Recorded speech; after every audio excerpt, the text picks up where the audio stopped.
Blue Devil gang shit, you already know what it is.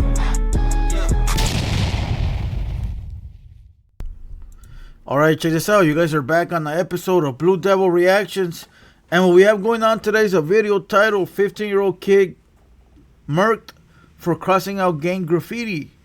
Alright, look, the last video we did was of who was the last video we did? Oh, about the father and all his kids that followed him into the gang life, and they all ended up getting, So this video is I don't want to say something similar, but it is a kid. He is 15 years old, and he is in the wrong path in life. But check this out. Before we start this video, to those that are new to Blue Devil Reactions, make sure you go over, hit the subscribe button, hit the bell, like the video. Most importantly, run up the comments, run up the likes. You already know that helps out the algorithm. If you don't like me, it's cool. Don't like me, dislike the video. If you like me, help me out by liking the video. If you're not subscribed, let me give you a little bit of insight. We drop videos every day, two videos at least every day, and if we can, we do one. But every day, daily, we drop videos, we drop content. We do everything from like police shootouts, high-speed chases, court TV, hood news, documentary, stuff like that. And if you didn't know, today you're gonna find out. We got another page, the main page, The Hater World, where we do more serious videos. We do podcasting, and we do Southside reactions. So make sure you go over there. And if you're looking for some type of like ratchet ghetto type of content, go over to The Hater World Uncensored. Hater World Uncensored. Very simple. We go live every day, daily, Monday through Saturday. And we sort of are very, how can I put this? You know what? Very were not the words that I was looking for, but we drop content that we don't really care if it gets monetized, demonetized, stricken down, not stricken down. So it's sort of like anything goes, Royal Rumble. All right. So make sure you go to Hater World Uncensored, Blue Devil Reactions, and the Hater World itself. Now look, if you're just passing through and you don't really do YouTube, but you do Instagram or Facebook, I'm gonna give it to you like this. On Instagram, The Hater World, that's me. And if you want to check out our media page, Hater World Media. All right. Basically, everything is with Hater World or The Hater World. And today we go live 8 p.m. So if you're watching this, make sure you head over to Hater World Uncensored. We're gonna be live and active. As a matter of fact, thinking about active, I need to hit somebody up. But check this out. Let's watch this video. 15-year-old killed for crossing out gang graffiti. And let's get you guys a Blue Devil reaction. Let's get it. Welcome to Hood Politics. In this episode, I will be discussing Esteban Ceja, also known as Clown, from DNA. The facts of the case are as follows. When it comes to Los Angeles gangs, territory is one of the most important things, and if someone isn't familiar with the area, they may not know where one hood ends and another one begins. One way of knowing where you're at is to read the walls. Gang graffiti, often referred to as strikes or hit-ups, can let you know what hood you're in, who's beefing, and who has died. Although some may just see it as tag, also known as Clown, from DNA. What's The facts DNA? of the case are as follows. When it comes to Los Angeles gangs, territory is one of the most important things. Facts. And if someone isn't familiar with the area, they may not know where one hood ends and another one begins. One way of knowing where you're at is to read the walls. Gang graffiti, often referred to as strikes or hit-ups, can let you know what hood you're in, who's beefing, and who has died. Not always. Sometimes you be in the opposition's neighborhood and, somebody else done took over. Or two gangs are beefing and they're going back and forth, tagging in each other's hood. So it's not always accurate, but I would say 99.9 of the time it is accurate unless you're in the IE. If you're in the IE, there's a lot of gangs in the IE that like to tag in IE territory. All right. Everything from like Ontario, San Bernardino, Riverside, Victorville, Fontana, Rialto. I mean, a lot of these cities, I've been to all them cities, right? I have family out there. But a lot of those cities have a lot of gang residents. and I don't mean residents like that. I just mean people from LA live there, and they start tagging up on all the walls, and they start creating beefs between these gangs and the locals. You know. Although some may just see it as tagging, it's taken very seriously. Hey, you tell these motherfuckers, man, the type of shit that'll happen if you catch, you know what I'm saying, somebody coming here trying to write that, man. Yeah, you talking about the little fake if he trying to come and sneak in the hood and write on the wall. Yeah, if get caught, it's guaranteed it's a rap. Dead, flatline. Stop painting over the hood. Oh, I don't want to. This is that video I did that went viral. I don't want to play the audio because the guy says the N-word. Get off on you right now, man. Stop painting over the hood. I don't give a fuck about your job, nigga. Colonia Flores, Bellflower, Colonia Flores. Paint over, I'ma get off on you. Paint over, I'ma get off on you. Paint over it. 1990s and early 2000s, there was a surge in tagging crews. Unlike gangs, tagging crews' main objective was hitting up as many places as possible, and inevitably, they found themselves tagging within gang territories. This caused animosity between taggers and gang members, and often led to fights and shootings whenever. That fool right there, what's his name? There. If you watch this documentary, I have it. It's his name is Swink or something like that, right? If you go watch the documentary, I have it on this page. That guy said, ain't nobody gonna kill me. I always got my strap with me. And if I don't got it, my homies got it. And we roll too deep so we could watch ourselves back all the time. So they'll never catch me slipping. 2 days later, game over. They crossed paths. Some tagging crews even became what were known as tag bangers. Tag bangers carried themselves exactly like gang members, from their style of dress to carrying guns. Some tagging crews were absorbed into gangs, and some became gangs themselves, like Cam, KWS, and numerous others. But one of the most notorious crews turned gang is DNA. DNA originally stood for drugs and alcohol, but in more recent years they've gone by Devil's Nation and Devil's New Army, amongst other names. DNA claims 73rd Street and the surrounding area, and they make it known by covering the walls in graffiti. On September 23rd, 2015, shortly after 4:30 p.m., a 19-year-old man named Christian Zuniga and a 15-year-old young man named Francisco Batista ventured into DNA territory. Christian and Francisco were members of a nearby rival gang called Indo. The pair began walking into an alley when Christian noticed a man standing nearby. Christian kept watch while Francisco began tagging the wall. Francisco used green paint to cross out DNA graffiti and sprayed Indo graffiti. This act is referred to as slashing or whacking out. A few moments later, Christian saw a man enter the alley. For those that don't know, when you cross a gang out, that's you saying we got problems. You know, for those that are in here that already know what time it is, salute. Right? But to those that don't know and are probably wondering, like, what's the big deal? Well, you're sort of, when you're crossing them out, you're sort of telling them, you know, bring it.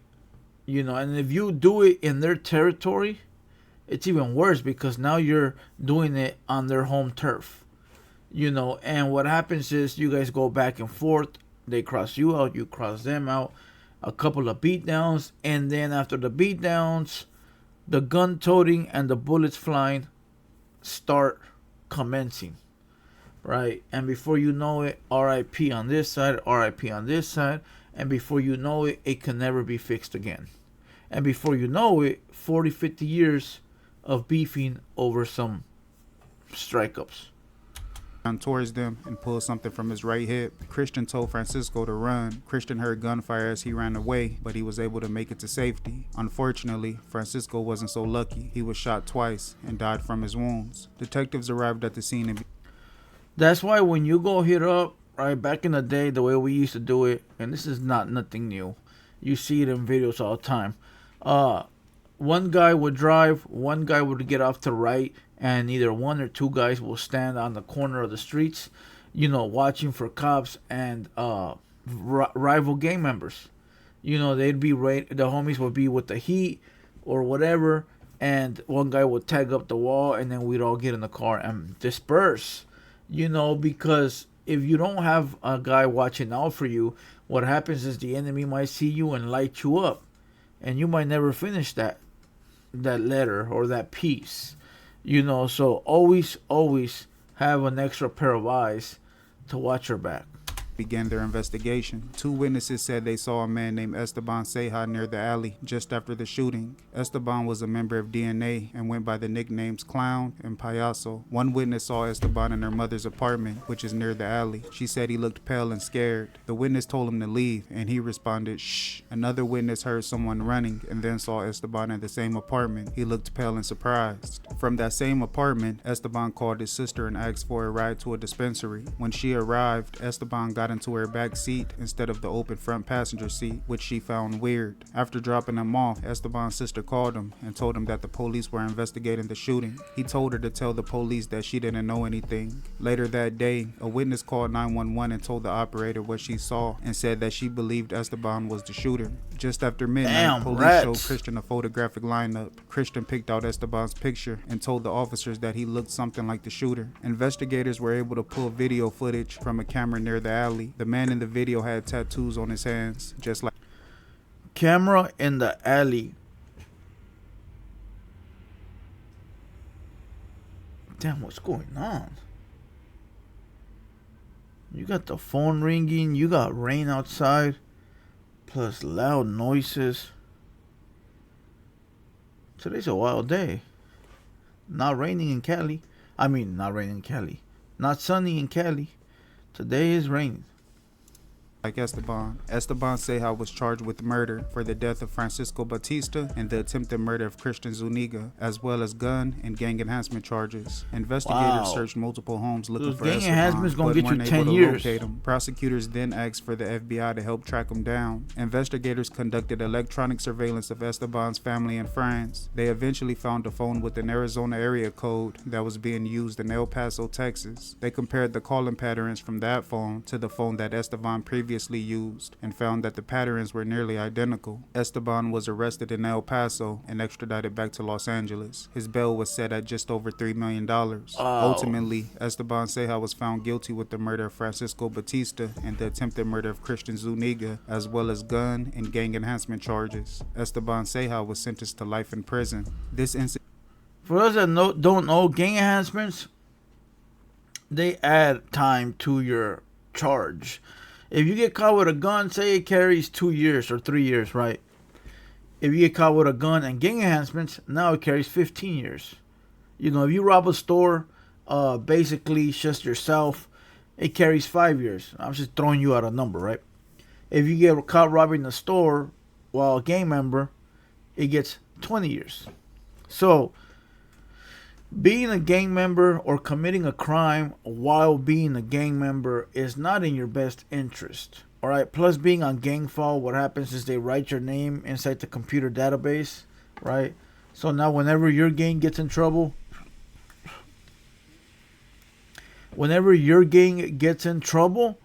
you're on that list as a member, and they will go get you too.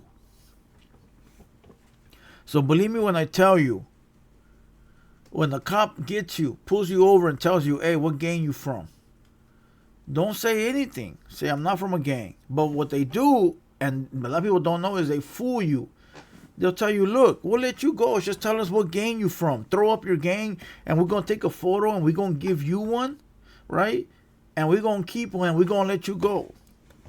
They rather get you to confess that you're on gang file, that you're from a gang, than to arrest you for whatever weed or driving on suspended or gun charge you might have, because they know that next time they catch you, they're gonna add those gang enhancements.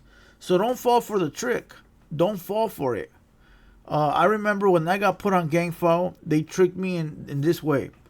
The cop goes, look, what gang are you from? I go, I'm not from a gang. They're like, and they kept trying to get me to say it, right? Like, what gang? And I said, I'm not from a gang. They said, look, we're going to say you're from this gang, and this is going to be your nickname. So if you don't tell us, we're going to put it down that you're from this gang, and your homeboys are going to find out that you're from this gang, because next time we pull them over, we're going to show them this paperwork, and they're not going to like you, and who knows what's going to happen. And it was the op gang, right? The opposites, right? My opposition, you know, and I fell for it, bro. And I said, all right, fuck it. This is the gang I'm from. That was before I had tattoos and all of that. and they put me on gang file. And then I'm not gonna lie to you. Oh, that's crazy. I did get arrested for tagging on the wall, and a simple 6 months charge or something. They wanted to give us like 8 years for it. It was me and some crimies. Just because of the gang enhancements. It's wild. Don't fess up to it. Incident was just one situation in a city that has a long history of people being killed over graffiti. On Sunday, February 7th, 2010, at around 9 p.m., a 40-year-old man named Ronald Baron was watching the Super Bowl with his girlfriend at the Cottage Bar located on Pico Boulevard. As Ronald left the bar, he noticed someone spraying graffiti on a nearby wall. Ronald confronted the tagger, and the tagger pulled out a gun and opened fire, striking Ronald in the chest. Ronald was transported to a hospital where he was pronounced dead. Ronald was a former member of the Mansfield Gangster Crips and went by the nickname Looney. He was active during his younger years and sent to prison for attempted murder, but he grew tired of the gang life and decided to make a change. And he began working with an organization. And that's when it comes back to haunt you, bro. When you're finally doing good, you're no longer doing bad things. You're not on the streets. Now you're trying to do right. I look tired, huh? I am fucking tired. Damn. See, I'm a workhorse. I'm the best in the business. I'm number one. I got 1 million subs this month. We're the #1 podcast. Nobody got it better than us. Spotify, Apple Music, you name it. Come on. Did I sound like somebody or did I sound like somebody? #1. What the fuck was I saying? What did I say? What was I saying? Oh, yeah. Your past comes back to haunt you.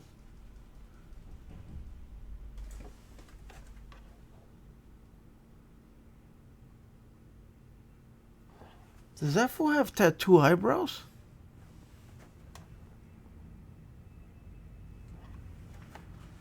Oh, damn.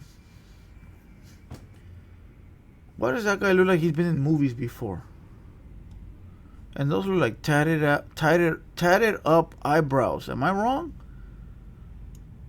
Called American, which was founded by the late Jim Brown. He could be found in schools and in jails, helping others turn their lives around and providing them with the tools and the support to do so. A 16-year-old young man named Mark Villasenor was arrested and charged with Ronald's murder. He was from CAE, which stands for Catching All Enemies, or Crazy and Evil. Mark told investigators that he believed Ronald was armed and reaching for his waistband, and he shot him because he was scared. Mark pled no contest to voluntary manslaughter, firearm possession, 10 years. felony vandalism, and gang enhancement charges. Oh, no. Mark Villasenor was sentenced to 29 years in prison. Yeah, no. On Saturday, April 15th, 2023, a group of men were painting over graffiti that had been tagged on the wall of Northridge Ice Cream. Shortly afterwards, the group was spotted by a 24-year-old man named Jamal Jackson. Jamal was the person who tagged the wall, and he was angry that the men were painting over it. Jamal approached the men, pulled out a gun, and opened fire on the group. A 39-year-old man named Juan Lopez Suarez was killed. 3 other men were wounded and transported to a hospital. Jamal was later arrested in the nearby city of Ontario and was charged with the murder of Juan Lopez Suarez. I told you.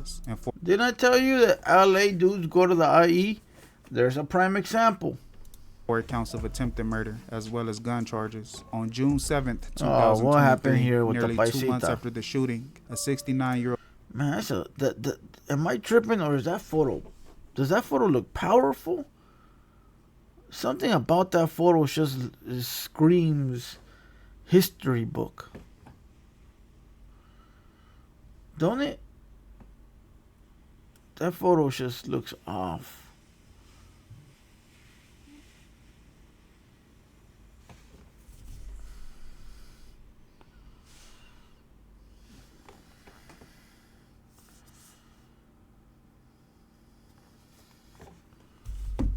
You know. A man named Benjamin Marin passed away due to complications from his wounds. Jamal's charges were later upgraded. On Friday, June 24th, 2022, at around 7:20 p.m., Esteban Ceja and another man named Adrian Garullo attacked another inmate named Hector Jimenez in the day room with an inmate-manufactured weapon. Hector was taken to the prison's triage center, and an ambulance was called to take him to the hospital, but he died before he could be transported. Wow. Adrian was serving a life sentence for murder and 2 attempted murders at the time of the attack. Hector was serving a 26-year sentence for voluntary manslaughter when he was killed. I want to thank you guys for tuning in. Please like. Listen, I'm not gonna lie to you. I want to listen to half the fucking video. Don't tag. Don't be out there tagging, hitting up walls, doing stupid shit like that. Listen, I'm tired. I'm gonna go the fuck to sleep. Hope you guys enjoyed this video. Oh, that's right. I can't go to sleep. I go live in 20 minutes. I'll see you guys. Blue Devil gang, gang, gang.